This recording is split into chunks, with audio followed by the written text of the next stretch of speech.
one coming next week, and that's Nvidia earnings. The stock's had a great run over the last couple of years on the back of this AI boom. All the big tech companies continue to expand their Capex spending. I think that's been the driver. Now you got the new Blackwell chip coming out. What's your take here on Nvidia, the gains that we've seen, and what's your outlook? Yeah, I think the AI train shows no signs of slowing down, at least at the infrastructure level where Nvidia plays. Obviously, the demand for its new Blackwell GPU was Jensen Huang, the CEO, said last month, quote unquote, insane, and they already sold out for the next 12 months.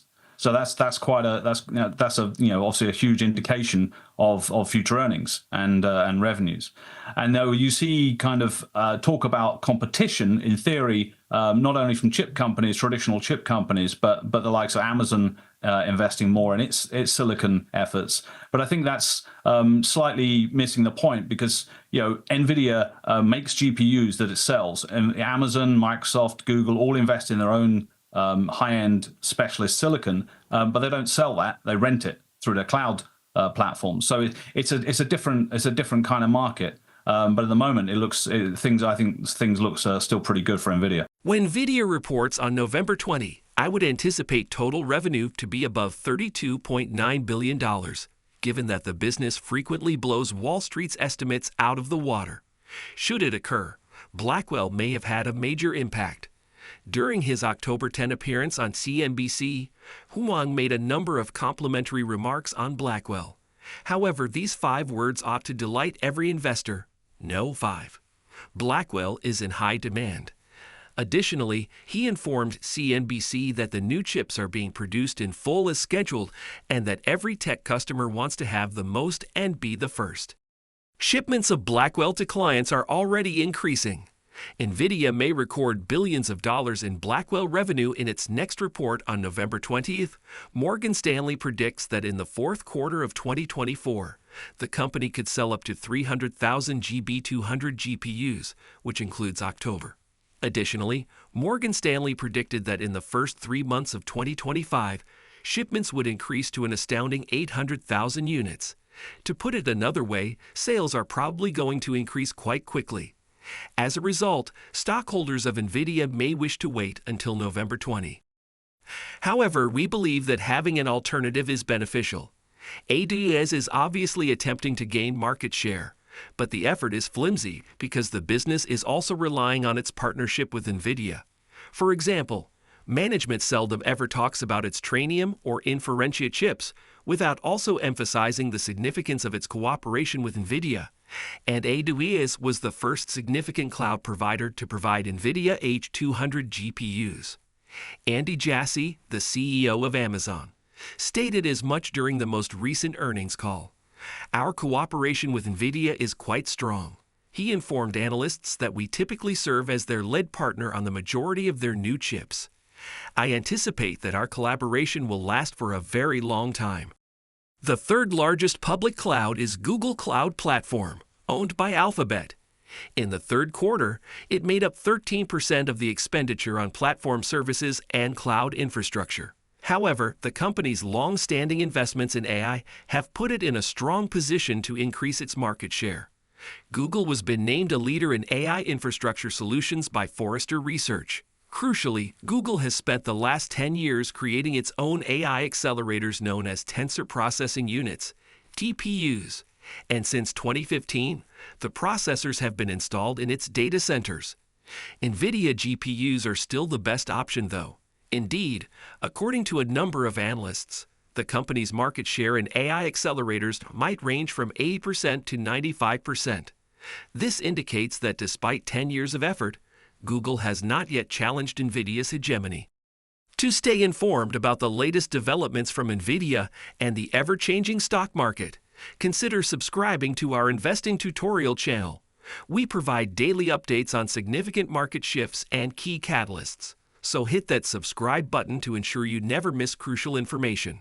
We'd love to hear your thoughts on Nvidia stock, so please share your opinions in the comments below.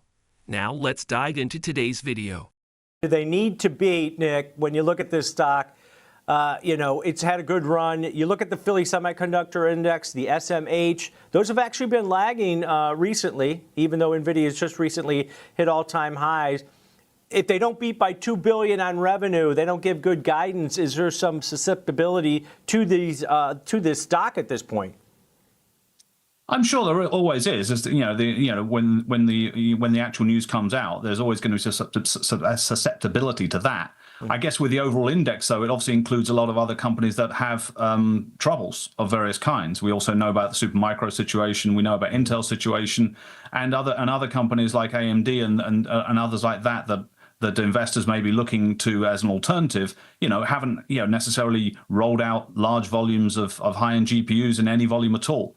And so there's still not much alternative to Nvidia at the kind of high end of the GPU market, and until there is, they're going to get a bit of a pass. I mean, obviously, we'll see what happens next week. I'm not an equity analyst. I'm not going to predict the actual earnings, but there may be some pullback. But in the medium to long term, I mean, if we're thinking over the next 12 months, the level of competition directly to Nvidia isn't going to change a whole lot, really. At the same time, Google Cloud is strengthening its partnership with NVIDIA. At the third quarter results call, Alphabet CEO Sundar Pichai said the following: "Our relationship with NVIDIA is fantastic. We'll be among the first to provide the GB200s at scale, which excites us. To put things in perspective, GB200s are supercomputing chips that combine NVIDIA's Grace CPUs with Blackwell GPUs. In the end, prospective rivals like Alphabet's Google and Amazon will encounter a significant issue. Has produced an unmatched ecosystem of software development tools in addition to faster AI accelerators. The business has been expanding its QDA platform with code libraries and pre-trained models for the greater part of 20 years. Programmers can create GPU-accelerated applications for a variety of fields, including scientific simulation and autonomous machines, using the QDA software platform. To have any hope of challenging NVIDIA's hegemony in the AI accelerator market, competitors will need to get beyond that obstacle, and a number of analysts believe that conclusion is extremely unlikely, at least for the near future. The market generally undervalues how hard it is to compete with NVIDIA, particularly now that they have switched to an annual release cycle. For example, Joseph Moore of Morgan Stanley recently noted. Similarly, Toshiya Hari of Goldman Sachs recently stated, "Given its competitive advantage that spans hardware and software capabilities, we believe NVIDIA will remain the de facto industry standard for the foreseeable future." NVIDIA's vertical integration gives it a significant competitive edge beyond software. The business pairs its GPUs with related data center hardware, including as networking systems, CPUs, and interconnects. NVIDIA is able to create data center systems with the lowest total cost of ownership, according to CEO Jensen Huang, because of this all-encompassing strategy. The bottom line is as follows. Currently, specialized chips created by Alphabet's Google and Amazon pose minimal threat to NVIDIA shareholders. Rather, the business is in a strong position to continue leading the AI accelerator industry. So, what implications does this have for NVIDIA's stock? Let's explore that. But first, a big thank you to those of you who've stuck with us this far. Creating these videos takes significant effort and dedication, so if you're enjoying the content, please hit the like button, subscribe to our channel, and share your thoughts on NVIDIA stock in the comments. Your support truly helps us grow. Now, let's get back to the video. Had a slight pullback for a few days. Scooped right up. I mentioned the fact that these big tech companies, Meta being one, where they're actually going to expand their Capex throughout 2025 to kind of get ahead of the game as far as AI goes. At what point do you see those growth rates? And the growth rates are going to start to come down for this company, but valuation has come down also, right? Because they're beating earnings on a pretty hefty clip at this point. Is that the goal for investors in NVIDIA, that hey, we're still in the first, second, maybe third inning here of AI, and the runway is pretty long?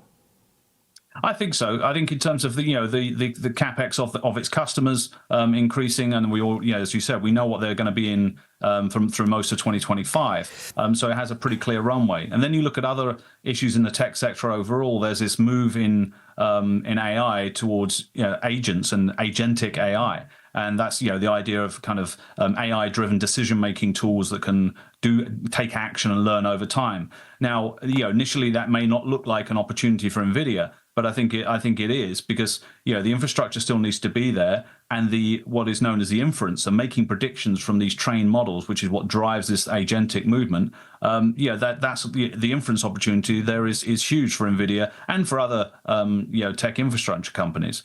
And then then the models, they need to be retrained over time. So again, there's more use of high-end GPUs. And then there's a whole other sector. I mean, that's the enterprise sector, which is what I focus on. But when you think of all the potential generative AI consumer applications that haven't happened yet, I mean, it's hard to think of them all. But you think about advances in voice and video and audio, that eats up tremendous amounts of chip cycles. And so, there's a lot of other things to come down the line. Yeah, I think we're barely 2 years after, we're actually just before 2 years before, since ChatGPT was launched. And so I think there's a long road ahead yet. Yep, analysts seem to like it. The picks and shovels of the industry seem to be working out well for NVIDIA ahead of that earnings report. All right, great. On November 20, NVIDIA will issue its third quarter earnings report, which may have the biggest expectations the business has ever experienced. Even though I'm a long-term NVIDIA bull, I don't think that merely surpassing projections will be sufficient to cause the market to react more positively. Investors must, in my opinion, consider an upward revision of the yearly outlook and encouraging remarks about Blackwell Technologies as possible catalysts for NVIDIA in Q3 in order for that to occur. Before the earnings announcement, I'll outline what investors may anticipate from NVIDIA's Q3 results and discuss why I continue to believe that NVIDIA is a buy. Whether or not NVIDIA meets its guidance will determine how optimistic I am about the company's next quarter. NVIDIA has already projected sales of about $32.5 billion for the third quarter of fiscal year 2025, with gross profit margins of about 75%. Considering NVIDIA's scale and the type of goods it produces, these are outstanding numbers. For a tech business of NVIDIA's size, gross margins of 75% are remarkable, demonstrating the high effectiveness and premium positioning of its products. All things considered, analysts have raised the bar for NVIDIA. The consensus forecast for Q3 is $32.94 billion in revenue and $0.74 EPS. While 34 out of 41 analysts have raised their revenue projections during the last 3 months, 31 out of 37 analysts have raised their EPS estimates. NVIDIA would show significant year-over-year increase if it reaches or surpasses these projections. The business recorded $18.1 billion in revenue and 74% gross margins in the third quarter of last year.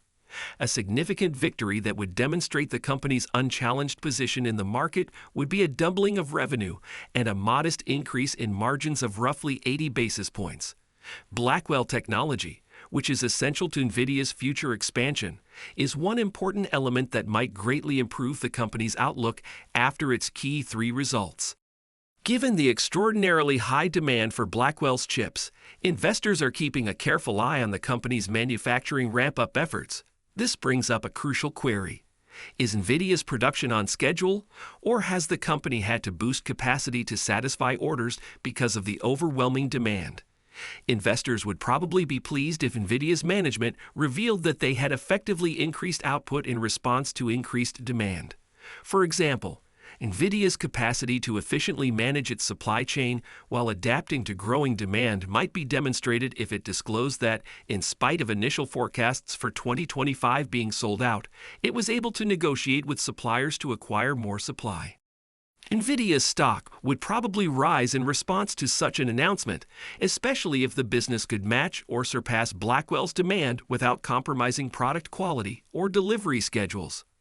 Even though I'm optimistic about NVIDIA going into its earnings report, it's crucial to recognize that the bar is really high this time around, likely higher than it has ever been. As a result, I think Nvidia can easily provide a solid beat across the board. However, in order to continue momentum and get a positive response from the market, the company might also need to issue an upward outlook update.